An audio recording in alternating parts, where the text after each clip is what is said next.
పంచోపచారాలు చేశాడు. 5 ఉపచారములంటే దేవతలకి బాగా ఇష్టం. అవి లం పృథివ్యాత్మనే గంధం సమర్పయామి, ఓం హం ఆకాశతత్వాత్మనే పుష్పం సమర్పయామి, ఓం యం వాయుతత్వాత్మనే ధూపమాఘ్రాపయామి, ఓం రం తేజస్తత్వాత్మనే దీపం పరికల్పయామి, ఓం వం అమృతతత్వాత్మనే అమృత నైవేద్యం సమర్పయామి. వీటికి పంచపూజలు అని పేరు. ఈ పంచసంఖ్యోపచారణి అని అమ్మవారికి కూడా అందుకే పేరు. ఇందులో మొదటిది గంధం, రెండోది పుష్పం, మూడోది ధూపం, నాలుగవది దీపం, ఐదవది నైవేద్యం. ఈ 5ంటిని 5 పూజలు పంచపూజలు అంటారు. ఈ పంచపూజలు చేస్తే షోడశోపచారాలు చేసిన పుణ్యం కూడా వచ్చేస్తుంది. ఒక్కోసారి అన్ని వేళలా చేయలేకపోయినా 5 చేసినా చాలు. వీటికి ద్రవ్యములు లేకపోతే, ద్రవ్యములు అంటే ఏమిటి? పదార్థాలు. గంధం లేదు, పుష్పం లేదు, సమయానికి ధూపం ఇద్దామంటే అగరత్తులు లేవు, దాంతోపాటు అగ్గిపెట్టే లేదు, దీపారాధన చేయడానికి ఒత్తులు లేవు, నూనె లేదు, అగ్గిపెట్టి లేదు, గిగ్గిపెట్టి లేదు, ఏమీ లేవు. ఎలాగ ఏం చేయాలి? అరటిపండు పెట్టి నైవేద్యం పెడదామంటే అది లేదు. అలాంటప్పుడు దానికి ముద్రలు చెప్పారు. ఆ ముద్రలు చేస్తే ఇంకా ఎక్కువ ఫలితం వస్తుందన్నమాట. ఈ పంచసంఖ్యోపచారాలు చేసేటప్పుడు పదార్థాలతో పాటు ముద్రలు కూడా ఇస్తే ముద్రల వల్ల తొందరగా పరమాత్మ యొక్క అనుగ్రహం పొందుతాం. ఇది చిటికన వేళ్లకి మధ్యలో బొటన వేలులా పెడితే ఓం లం పృథివ్యాత్మనే గంధం సమర్పయామి, ఇది గంధం అన్నమాట. చూపుడు వేలు బొటన వేలు మధ్యలో పెడితే ఓం హం ఆకాశతత్వాత్మనే పుష్పం సమర్పయామి, ఇలా ఈ మధ్యలో కడుపుల దగ్గర పెట్టాలి. ఇప్పుడు బొటన వేలుతో చూపుడు వేలు మధ్యలో పెట్టండి. దీనికి ఓం యం వాయుతత్వాత్మనే ధూపమాఘ్రాపయామి, ధూపానికి ఇది ముద్ర అన్నమాట.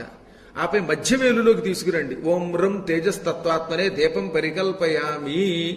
ఆ తర్వాత ఉంగరం వేలు దగ్గరికి తీసుకురండి. ఓం వం అమృత తత్వాత్మనే అమృత నైవేద్యం సమర్పయామి. మనం ఒకవేళ ఈ మంత్రం ఉచ్చరించలేకపోయినా కనీసం ఇదిలా పెడితే స్వామి నైవేద్యం అని చూపిస్తే నైవేద్యం ఇచ్చినట్టే. ఇవి పంచపూజలు. ఈ పంచపూజలు అయ్యాక ఈ ముద్రల్లో కూడా మళ్ళీ లోపం వస్తే సరిగ్గా ఇక్కడ పెట్టమంటే పైకో కిందకో పెట్టామనుకోండి, అప్పుడు ముద్ర లోపం వస్తుంది. దానికేం చెప్పారు? 2 చేతులు జోడించి గుండెకాయకి తగిలించి, మీ గుండెకాయ ఎక్కడ డబ్బు లబ్బు అని కొట్టుకుంటుందో, ఈ కలియుగంలో డబ్బులు పోయి డబ్బే లేండి అందరికీ, డబ్బు డబ్బు అని కొట్టుకుంటోంది. ఏదో ఇలాంటి జ్ఞానులను పక్కన పెడితే ఇప్పుడు ఈ గుండెకాయ దగ్గర చేర్చి ఓం సం సర్వాత్మనే సర్వోపచార పూజా పరికల్పయామి అంటే సకలోపచారములు చేసినట్టే. ఇది ఎప్పుడో మంత్రశాస్త్రంలో రామచంద్ర ప్రభు హనుమంతుడిని ప్రతిష్ఠించినప్పుడు చెప్పాడు. అంతఃపూర్వం ఉమామహేశ్వర సంవాదంలో పార్వతికి పరమేశ్వరుడు చెప్పాడు. ఆదిశంకరాచార్యులు వారి ఈ ముద్రలన్నిటినీ చెప్పినవాడు ఆయన ఒకడు. ఎప్పుడైనా పెద్దలకి ఇలా ఉపన్యాసాలకు వచ్చినప్పుడు నమస్కరించాలంటే ఇలాంటి నమస్కారం సామాన్యమైనది. అలా కాకుండా ఈ చిటికెన వేలు చూపుడు వేలు కలిపి, ఈ బొటన వేలేమో ఈ వేలు దగ్గర కలిపి నెత్తి మీద పెట్టుకుని నమస్కారం చేస్తే ఇది గురు నమస్కారం, మృగీ ముద్ర అంటారు. ఇది మృగీ ముద్రాం ప్రదర్శయత్.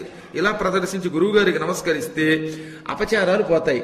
అప్పుడప్పుడు పిల్లల చేత ఏడిపించి పురాణాన్ని డిస్టర్బ్ చేసిన పాపం గాని, మధ్య మధ్యలో సెల్ ఫోన్లు మాట్లాడుకోవడం వల్ల వచ్చే పాపాలు గాని, ఏదో గందరగోళం చేయడం వల్ల వచ్చే పాపాలు గాని, మధ్య మధ్యలో ఏదో రకమైనటువంటి కబుర్లు వాళ్ళల్లో వాళ్ళు చెప్పుకోవడం వల్ల వచ్చే పాపాలు కానీ, ఈ దోషములన్నీ గురువులకి ఇలా నమస్కరిస్తే పోతాయి అన్నమాట.